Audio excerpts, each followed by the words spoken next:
Una notizia che promette di scuotere il mercato dei trasferimenti. Uno dei più grandi talenti del Napoli potrebbe essere in procinto di lasciare il club. Prima di entrare nei dettagli di questo grande affare, prendetevi un momento per mettere mi piace a questo video e iscrivetevi al canale. Restate con noi per non perdervi nessuna notizia di calciomercato. Khvicha Kvaratskhelia, la stella georgiana che ha brillato in Serie A, è molto vicino a cambiare la maglia azzurra del Napoli con quella del Paris Saint-Germain.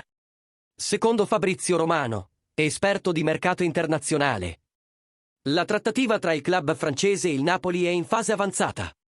La cifra discussa nell'operazione si aggira intorno a ben 80 milioni di euro. Un pacchetto che comprende bonus e clausole contrattuali.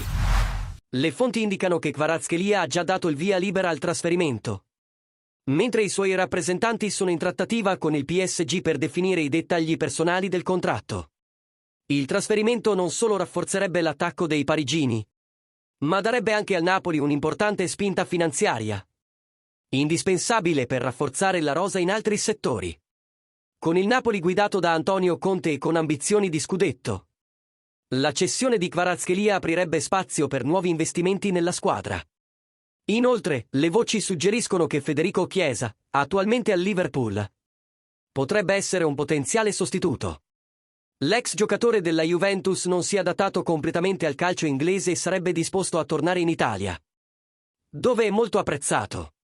E voi, tifosi del Napoli? Pensate che 80 milioni siano sufficienti per giustificare la partenza di Kvaratskhelia? Chi vorreste vedere al suo posto? Lasciate la vostra opinione nei commenti e continuate a seguire il nostro canale per ulteriori aggiornamenti su questo affare bomba.